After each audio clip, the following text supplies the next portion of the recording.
Un bruit assourdissant et un décollage pour une mission de l'OTAN. À bord du porte-avions nucléaire Charles de Gaulle, les catapultages de Rafale s'enchaînent. Un ballet millimétré où tout le monde se parle par gestes dans un silence radio total. Quand il y a un bruit à la radio, on considère que c'est quelque chose de dangereux, donc on va suspendre de suite. En fait, il ne faut pas qu'il y ait de doute. On n'a pas le droit au doute, surtout au catapultage. Ça fait monter l'adrénaline.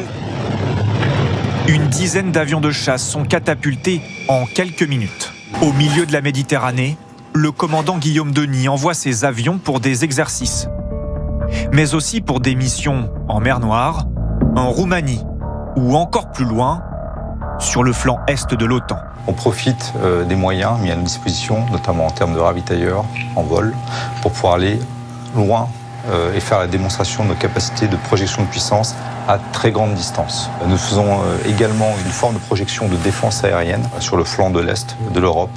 28 nœuds au manuel. Vert. Le lieutenant de vaisseau Bob à ponte. Il rentre de plusieurs heures de vol.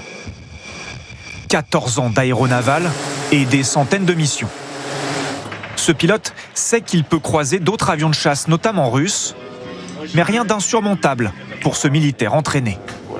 On ne montre pas d'agressivité, on montre seulement qu'on prend en compte et qu'on affirme notre présence, parce qu'on n'a pas à avoir peur d'être là où on est, mais ça n'ira pas plus loin. Donc voilà, c'est effectivement, on a des rencontres fortuites, néanmoins elles se passent bien et personne ne se fait peur.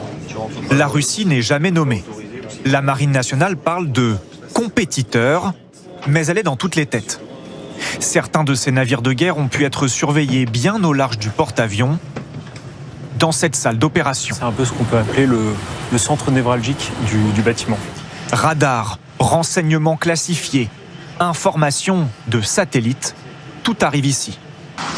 Montrer ses muscles, un enjeu de communication et de crédibilité. Des frégates portugaises et italiennes renforcent le groupe aéronaval.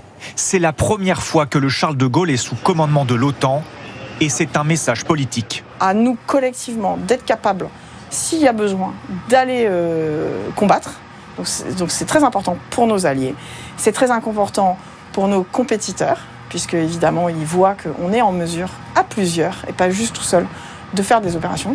Et c'est probablement aussi un message pour les indécis, qui le jour où des confrontations auront encore lieu, devront peut-être prendre parti, et ils choisiront en leur âme et conscience à ce moment-là.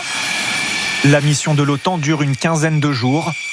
Les Rafales français continuent d'être catapultés quelque part en Méditerranée.